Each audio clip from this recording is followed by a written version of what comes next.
welcome back. I know it's been a while, but we're back here tonight to share the word with you. We're going to start tonight with a prayer. Pray with me, y'all. Dear God, thank you for this day, Lord. Thank you for allowing us to finally get back here in the youth room together and to worship you, to sing your praises, and to read from your scriptures, Lord. We love you so much, and we're just so appreciative for this opportunity, and can't wait to be all back together.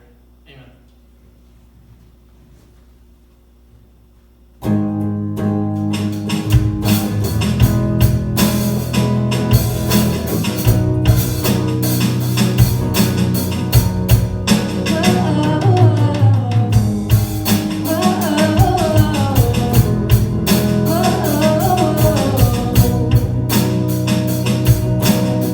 Hello, my name is Regret.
Alrighty guys, tonight's scripture reading is from Proverbs chapter 16, verse 9. The human mind plans the way, but the Lord directs his steps.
It's been a while, and I've missed us being together, and I look forward to the day that we're even more together than today. You know, you heard the verse Julia read earlier?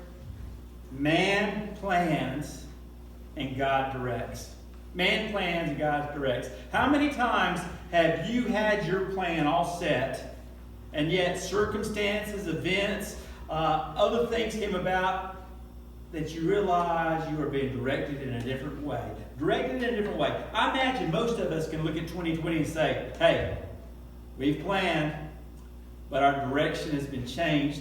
In many cases, God's changed it. Back at the beginning of this year, my oldest daughter, was planning. She'd been working. She's been in entertainment for several years. She's been working to go on one of her dream jobs. When she was 3 years old, or 4 years old, 3 or 4 years old, we took her and her little brother on a cruise, a Disney cruise. And she loved that cruise so much, and she's loved Disney all along. And she used to say when she was a little girl, one day I'm going to be on the cruise ship. One day I'm going to be working on the cruise ship. Well, lo and behold, she got a contract. And she was in February, was going to go be on the cruise. She was going to be an entertainer on a Disney cruise ship. She was going to be on the Wonder, Disney Wonder. It was based off the West Coast. She was going to be doing cruises to Alaska, cruises to Hawaii, cruises to the Mexican Riviera, cruises to Baja. It's so exciting, and I was so excited for her. In fact, immediately I started researching how I can go on some of those cruises, how I could go and enjoy those wonderful places, but also how I could watch my our daughter, perform on the ship. And I was excited about it, and that was part of my plan for this year.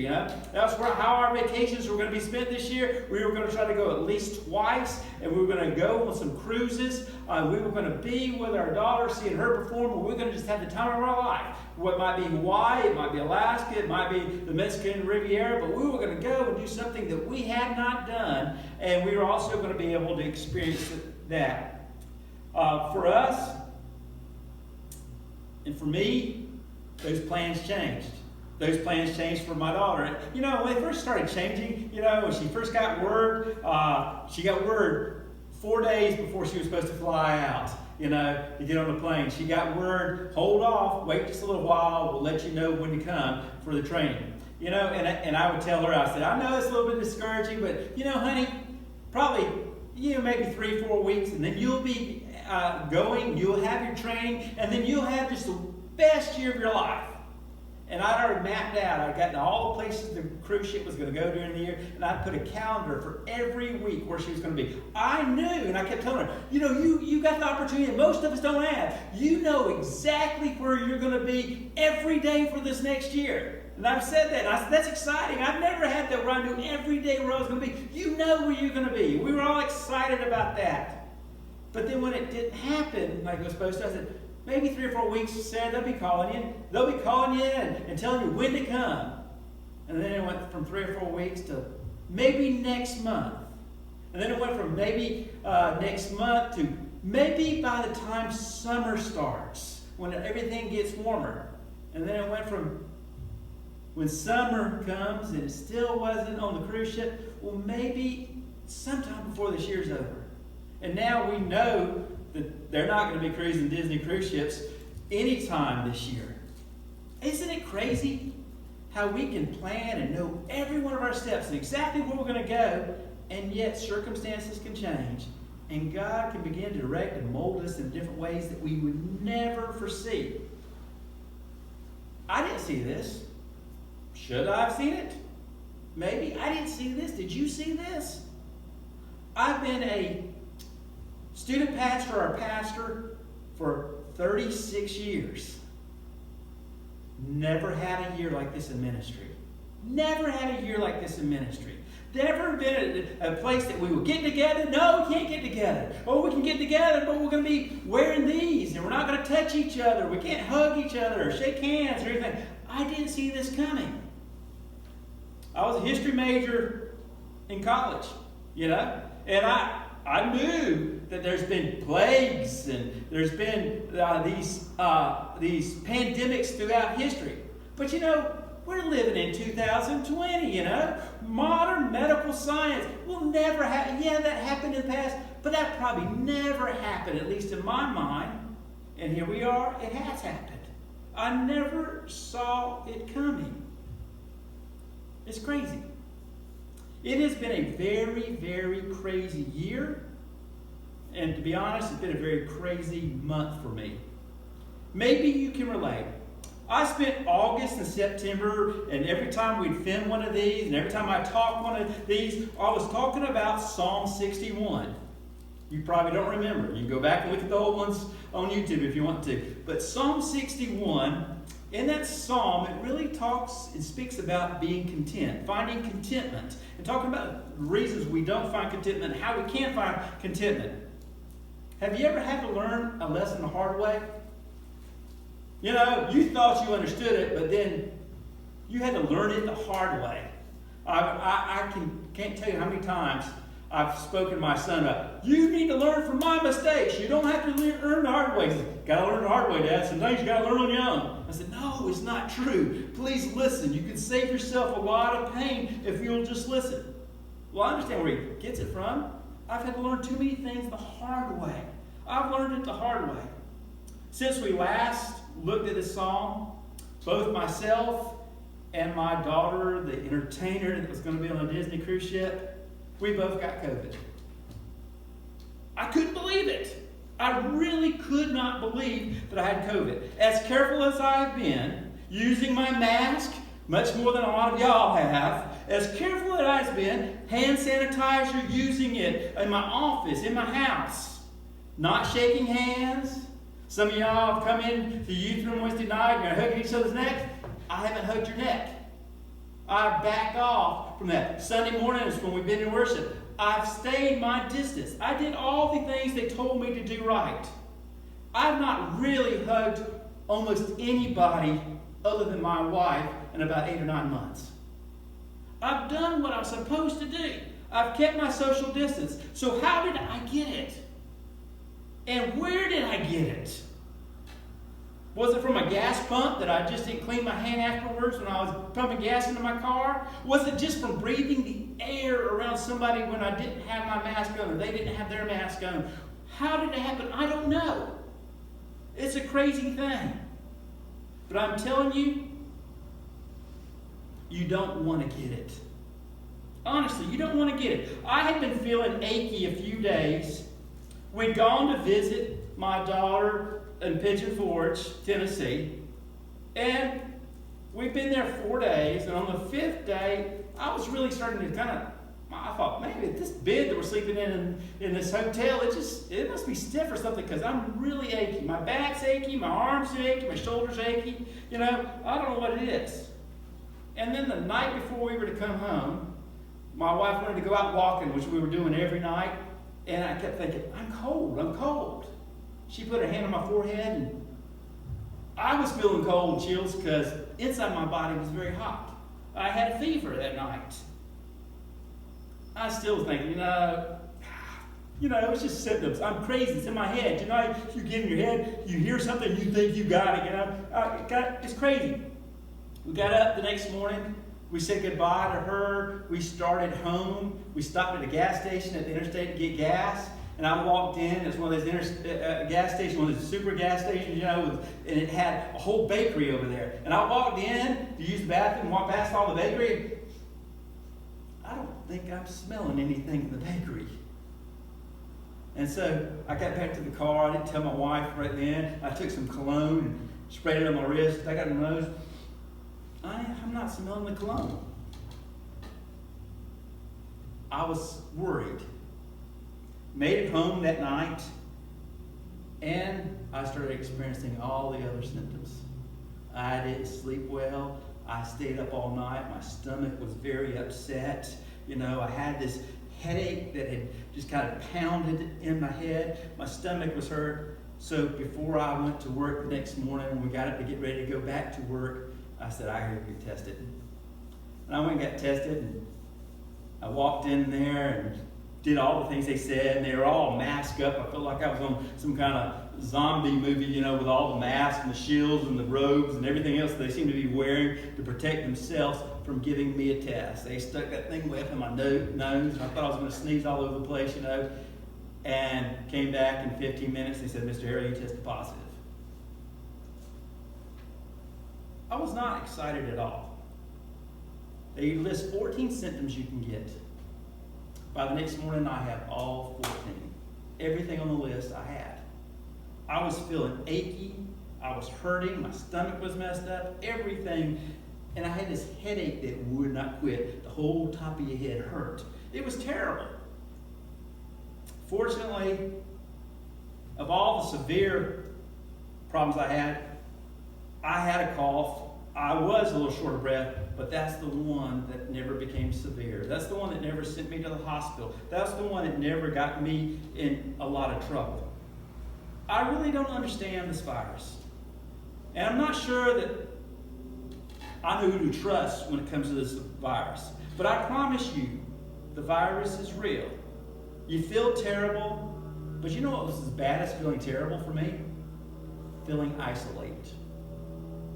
Quarantine, not being able to be with people. I mean, not quarantine like everybody in my house is sitting around watching movies. I'm talking about quarantine, staying away from everybody at your house, not being able to see it. And when I would leave the bedroom that I stayed in on the other end of the house, not sleeping in my own bed, not using my own bathroom, staying in one of the bedrooms other than the house, anytime I walked out the door, I was putting on rubber gloves, I was putting on a mask, in my own house. Why? Because I didn't want my wife to have what I have, I didn't want her to deal with it. So you dealt with this isolation, this sense, it's almost like feeling like a leper as you're reading the Bible, I'm unclean, no one wants to talk to me, no one wants close to me. It was this sense of just isolation. Yet the symptoms were all bad. I didn't like them. The medicines wasn't great either. And they don't even cure it. They just deal with some of the symptoms. But it's that isolation. 3 weeks. 3 weeks. Just terrible isolation. 3 weeks, my own son wouldn't come to my house, 3 weeks of just feeling totally away from everybody. I tested last week. My wife tested at the end of the week. We're both negative. Negative. I get to go back to work. I'm back here at the church talking to you tonight. I thought, that's a blessing. That is a huge blessing. It was a blessing for me, but it was even a bigger blessing for my wife. See, she's not been able to go to work either. They're not letting her because she's been exposed to me go to work. She's in isolation too. And now she tests negative at the end of it so she can go back to work. Now, I'm grateful, which is the next point that was really in our psalm tonight, in our study tonight on contentment. See, I have to admit, I haven't been content or grateful the last 3 weeks. But I trust that that's changing in my own life. I'm trusting that God is changing things in my own life so that I can be different, that I can be a different person. See, I had this real worry the third day in because many of y'all know that several years back I had a massive stroke, and I thought that put me at risk. Well, one of the things this does is it gets in your blood and it thickens your blood up so much. It's almost like it turns your blood to syrup inside. One of the things that possibly caused my stroke was a clot in my blood that went to my brain. And now, when I was in rehab trying to get better, I kept getting these clots in the back of my leg. I kept getting one after another when I was trying to get better from the stroke. And they'd have to stop my therapy before I could go back to doing it. Well, about the 4th day into COVID, thick blood, I'm trying to walk, I'm trying to stay exercise, I'm trying to do things I'm supposed to do, feeling terrible, and my calf starts hurting like crazy. I limped around, worried about it, and I kept thinking in my mind, Lord, don't let this be a stroke. Lord, don't let this blood mess up. Do not let me have a clot right now.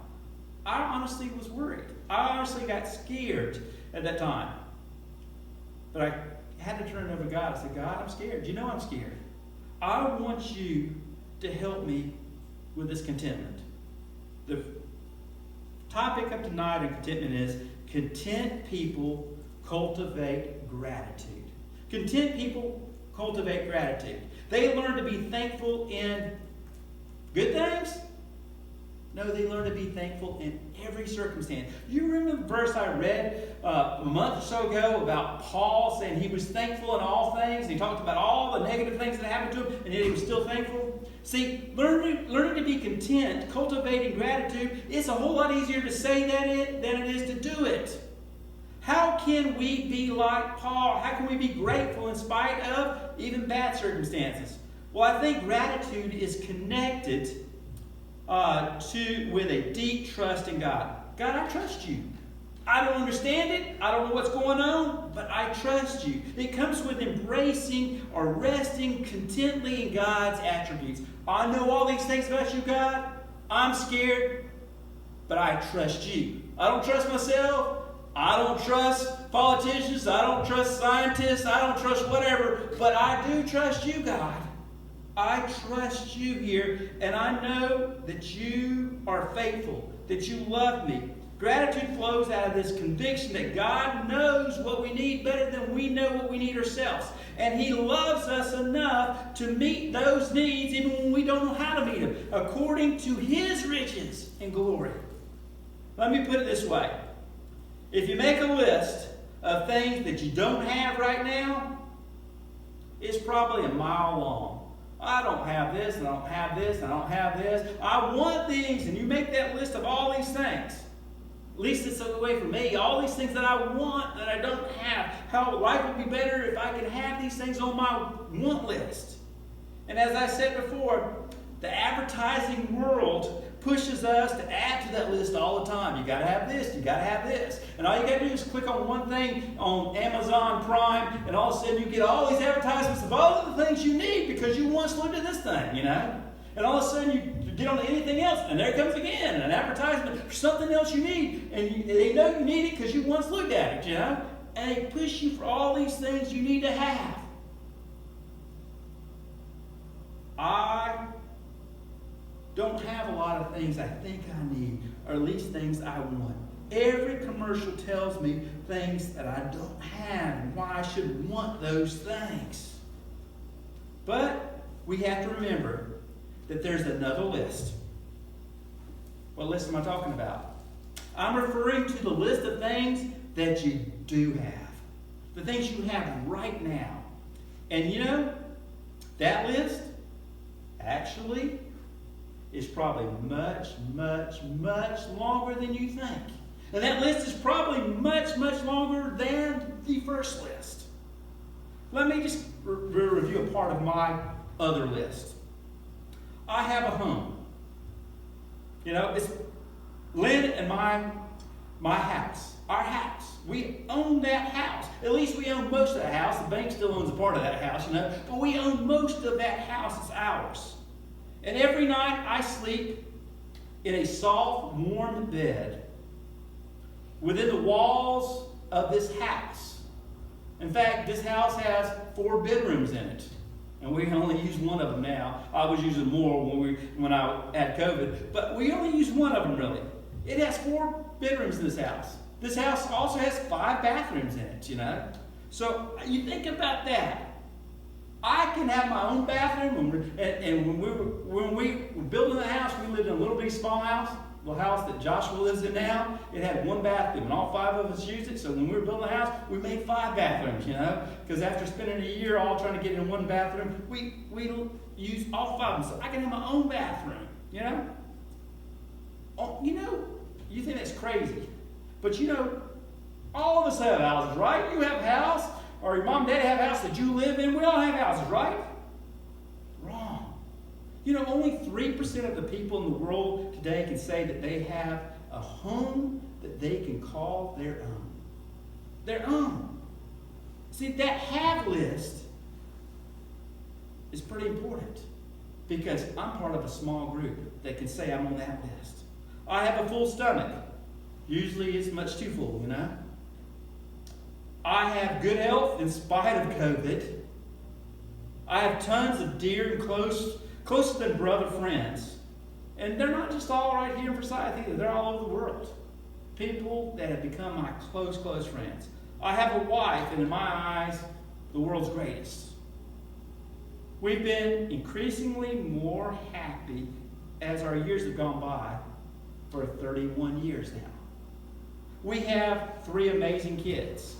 I have a church full of people who love the Lord and seek to serve Him. People who astound me with their commitments. And best of all, I have a personal relationship with my Creator. And He's not just my Creator, He's my Redeemer.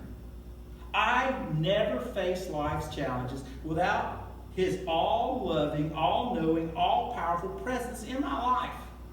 Now, I can go on and on because the fact is, when I wake up every day, it's easy to see that God's mercies, they're new every day. His mercies to me is new every day. You know that old hymn, great is His faithfulness. Now, I would imagine if you took the time to look, you would see that your list is just as long as mine. and it's just as wonderful as mine. I don't know about you, but I can't look at my list without being grateful. That's what I talked about. This contentment comes from that gratitude. Content people are people who learn to embrace gratitude. They look at what they have. They learn to thank God for all the miles and miles of blessings that God gives to them, not just once, but He gives to them every day. They don't focus on their wants.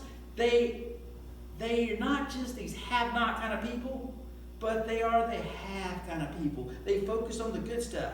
So I encourage you, this is what I want you to do. I want you to take a piece of paper. You got your notebook handy? Use your notebook. I want you to grab a piece of paper, and I want you to begin numbering them.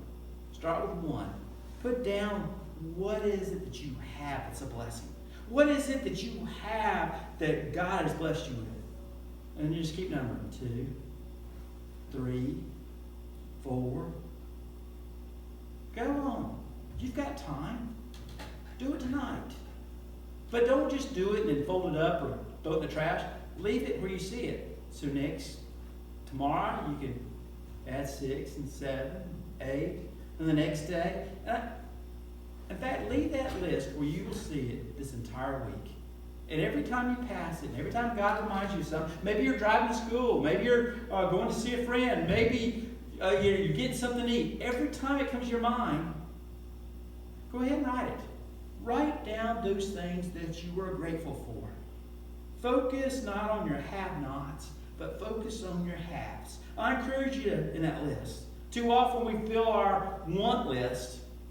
Santa, I want these things. Mom, Dad, I want these things. Boyfriend, girlfriend, I want these things. We come up with our want list, but we ignore our have list. So go ahead. Start right now. If you hadn't done it, think about what your at least one of those things you go ahead and put down. If you're in your room by yourself, just say it out loud. God will hear you. Say, God, this is on my list. Say it right now. Let's pray together. Lord, thank you so much for loving us. Thank you for helping us to be have people and not have not people. You've given us so much. You've blessed us. And sometimes we're still not happy. We're still discontented with our lives. Help us see the things that you've given us and trust you with those things that we don't understand.